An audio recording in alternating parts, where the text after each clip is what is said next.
All are very welcome. बेटा आज अपन लोग 11th क्लास का एक बड़ा ही मज़ेदार टॉपिक समझने वाले हैं, कक्षकों में इलेक्ट्रॉन भरने के नियम। ठीक है, तो अपन यहाँ पे लिख रहे हैं, अपना टॉपिक क्या है,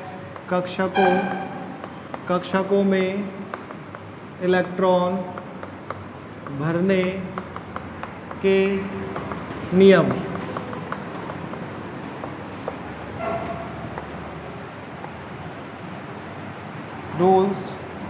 rules for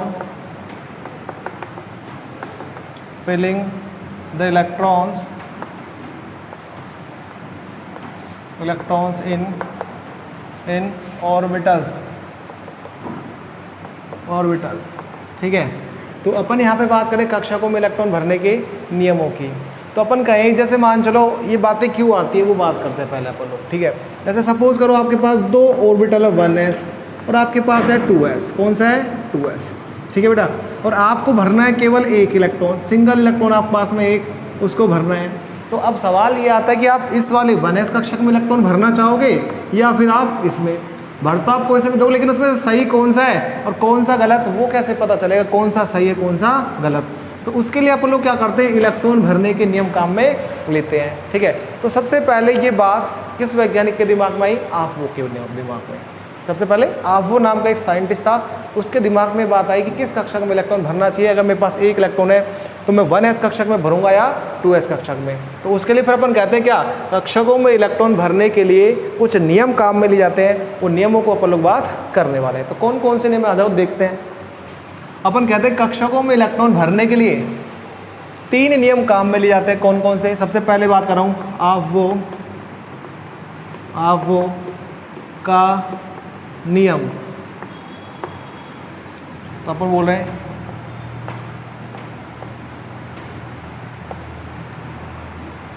आफवो लो। ठीक है, और अपन इसको और एक बोल देते क्या, N+L रूल, ये इसको बोल देते हैं अपन लोग। ठीक है, दूसरा अपन बोल रहे हैं, पहला नियम हो गया। दूसरा अपन बोल रहे हैं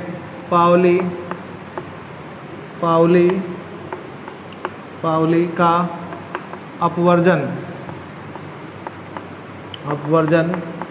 का नियम। पाउली का अपवर्जन का नियम।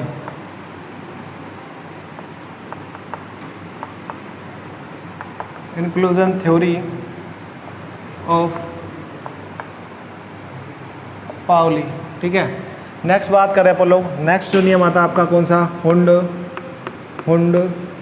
का अधिकतम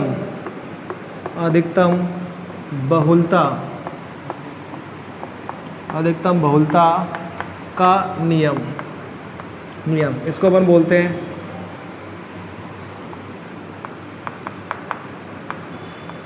मैक्सिमम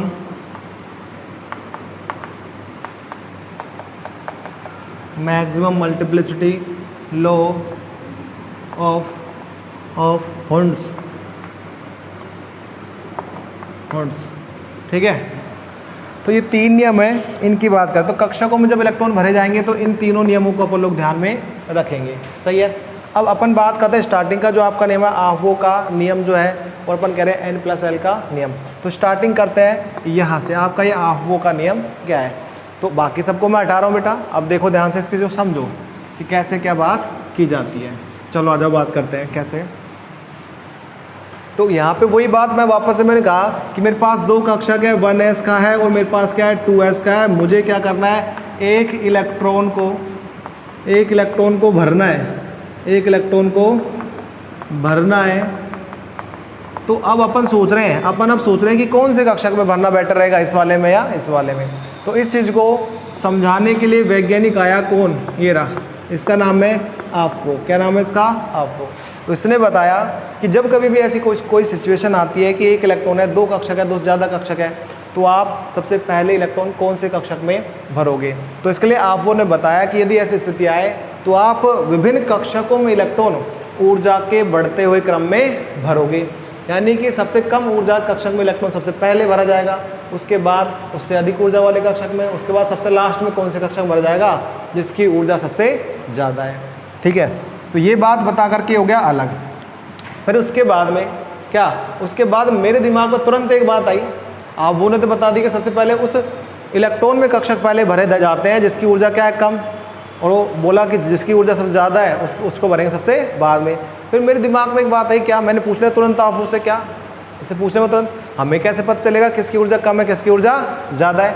हमें कैसे पता चलेगा किसकी ऊर्जा ज़्यादा है किसी की कम है? तो उसने कहा कि चलो कोई बात नहीं, हम बता देंगे वापस से। क्या? इसने एक मंत्र दिया, ये लो, बोले ये मंत्र जब आप फूकोगे तो आपको पता चल जाए कौन से कक्षा की ऊर्जा ज़्यादा है कौन से की कम है। तो उसने क्या किया, n+l का नियम दिया। n+l में ये जो है n क्या है, मुख्य है, क्वांटम संख्या है, ठीक है, और ये l क्या, जल्दी से बोलो, l बराबर होता है द्विगंशी क्वांटम संख्या है, ठीक है।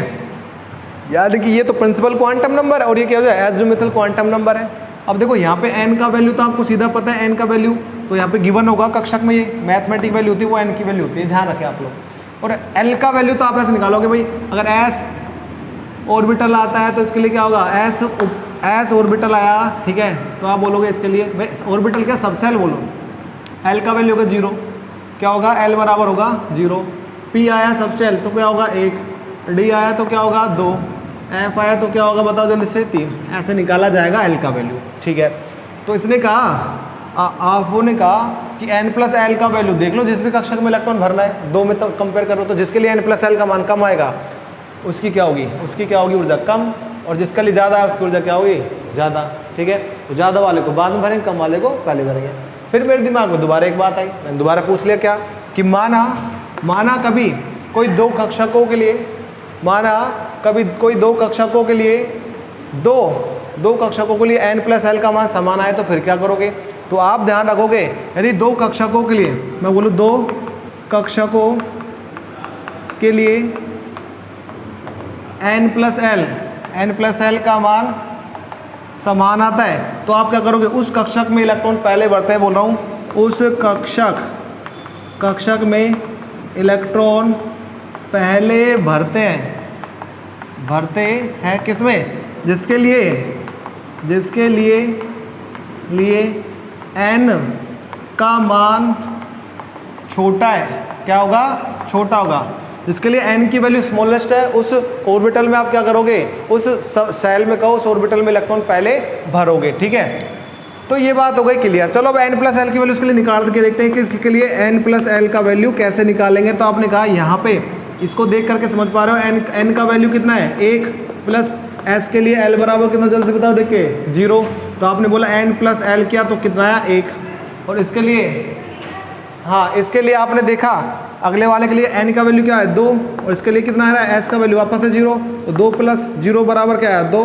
तो आपने देखा कि 1s के लिए, 1s सबसेल के लिए n+l का मान 1 आता है, यानी कि इसमें इलेक्ट्रॉन पहले भरोगे, इसमें किसका मान कितना आता है 2, यानी कि इसकी वैल्यू ज़्यादा आ गई, इसमें इलेक्ट्रॉन आप पहले भरोगे, ठीक है। तो अब ऐसे पहचान आ गया, तो चलो आ जाओ, अपने पास कुछ 2-4 कक्षक जो थे उनके लिए n+l का मान अपन लोग निकालने की कोशिश करते हैं। तो आ जाओ, ऊर्जा का क्रम आपको याद हो जाने वाला है। जैसे आ जाओ, देखो मैंने कक्षक बता रहा हूँ क्या, 1s 2s 2p 3s 3p 4s 3d 4p, ठीक है।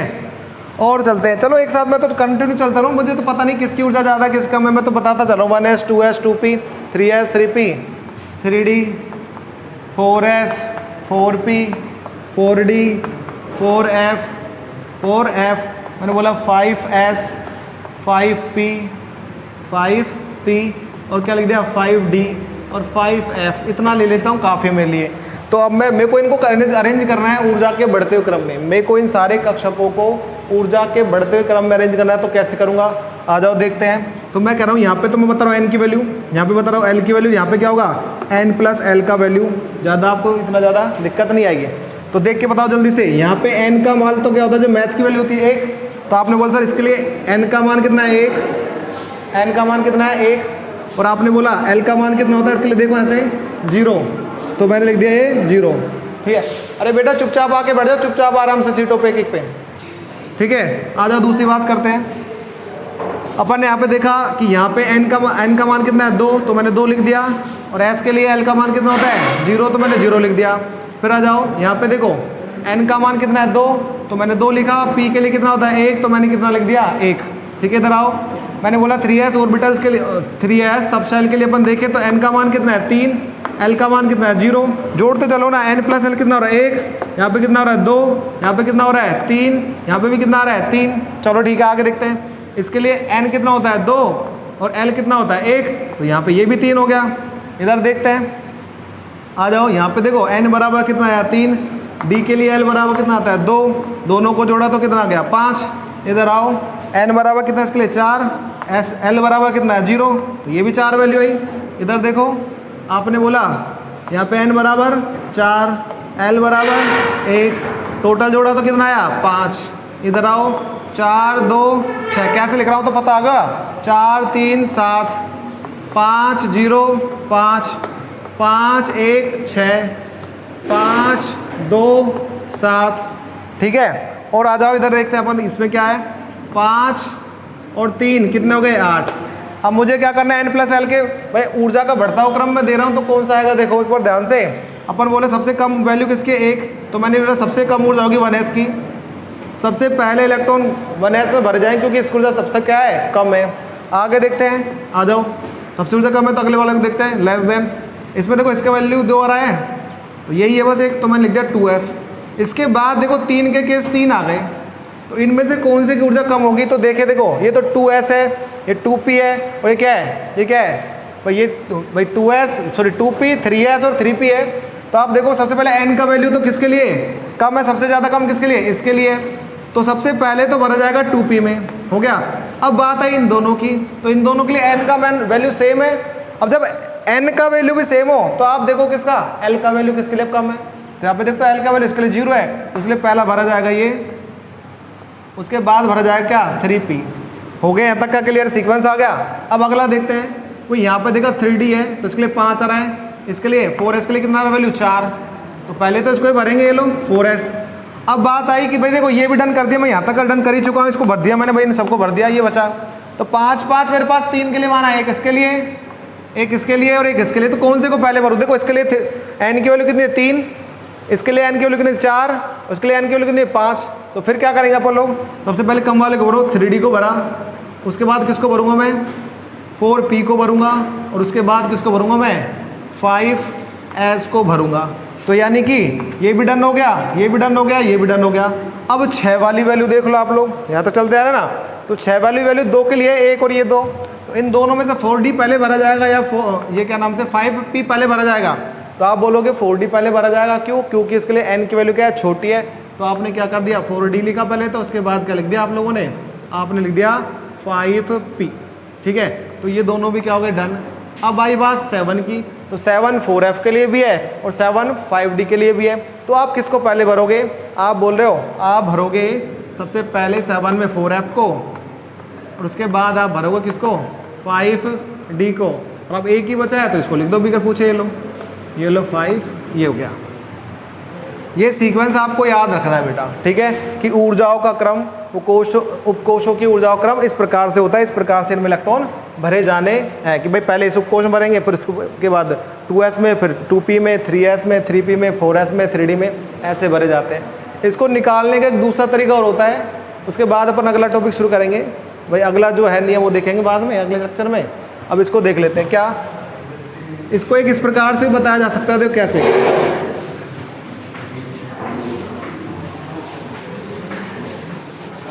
कैसे, अरे बेटा आवाज ना करे भाई। देखो अपन क्या कर रहे हैं, अरेंज कर रहे हैं सारे ऑर्बिटल सब सेल्स को। देखो 1s 2s 2p 3s 3p 3d, ठीक है, 4s 4p 4d 4f। उसके बाद आ जाओ 5s 5p 5d 5f। 4 तक बढ़ना है, फिर 2 बार 4 करके आप बढ़ते जाएंगे, एक बार आ जाओ 6s 6p 6d। अब एक और घट जाओ, आ जाओ फटाक से देखते आ जाओ 7s 7p और लास्ट कौन बच गया आपका 8s। अब आपको क्या कर रहे हैं, एरो तीर छोड़ने, यहाँ पे आ जाओ, अपन लोग आ गए ऊपर, और अब आप क्या कर रहे हो, तीर छोड़ रहे हो। तीर ऐसे छोड़ोगे ना तो ध्यान रखे तीर अपने पास एक है, उसी को उठा के लाना वापस से। और तीर छोड़ने का तरीका क्या है, पहले 2 तीर एक एक बॉल में जाएंगे, फिर अगले 2 तीर 2 2 में जाएंगे, फिर अगले 2 तीर 3 में जाएंगे, और अगले 2 4 4 में। कैसे, एक बार आ जाओ, 1 2 ऐसे इसको उठा करके वापस लेके आया, फिर छोड़ा ऐसे, देखो ऐसे, फिर आ जाओ दूसरा तीसरा, देखो 2 2 में गए, अब तीसरे अगले 2 3 3 में जाएंगे, देखो 3 3 जा रहे हैं, फिर अगले 2 4 4 में, देखो एक बार 4 और ये क्या 4 गए। तीर आपके पास एक ही था तो आपने उठा उठा कर इनकी पूंछ को जोड़ दो आगे से, इसके सिर को दूसरे की पूंछ से आपने जोड़ दिया, ये लो। तो अब ऊर्जा क्रम इससे भी निकाला जा सकता है। कैसे निकाला जा सकता है अभी देख रहे हैं 1 मिनट में। तो आपको देखना सबसे पहले इलेक्ट्रॉन कौन से बॉल के अंदर गया है उसका नाम लिखना, उसके बाद आपको लेस देन का सिंबल बढ़ाना। सबसे पहला गया किसमें, 1s में, तो आपने लिखा 1s। उसके बाद आप देखो कौन से में जा रहा है, 2s में, तो आपने लिख दिया 2s। उसके बाद आ जाओ कौन से में गया, 2p में, तो आपने लिखा 2p। उसके बाद कौन से में जा रहा है, 3s में, आपने लिख दिया 3s। आ जाओ वापस, अब कौन से में जा रहा है, 3p में जा रहा है, फिर कौन से में जा रहा है, 4s में, फिर कौन से में जा रहा है, 3d में। आ जाओ आगे देखते हैं फिर कौन से में जा रहा है, 4p में, फिर कौन से में जा रहा है, 5s में, फिर कौन से में जा रहा है, 4d में, फिर कौन से में जा रहा है, 5p में, फिर कौन से में जा रहा है, 6s में। आगे चलते हैं, फिर कौन से में आ रहा है, 4f, फिर 5d, फिर कौन सा है, 6p, फिर कौन सा है, 7s। उसके बाद 5f, फिर कौन सा है, 6d, फिर कौन सा है, 7p, और लास्ट कौन सा आया, 8s। आप चेक करें, जो अभी थोड़ी देर पहले मिला के आए थे वही सेम सीक्वेंस इससे भी निकल के आता है। तो आप चाहो तो इससे याद रखो और चाहे तो उससे याद रखो। तो इस पहले लेक्चर में आप लोगों ने जो आपका आफो का नियम था वो आपने कंप्लीट कर लिया। शेष 2 अगले लेक्चर में करेंगे। ठीक है बेटा, थैंक यू। बेटा इसको बंद करके जाएगा, कर देगी बेटा, तो कर देगी, रहने दे बेटा, चल कर आजा आजा आजा आजा।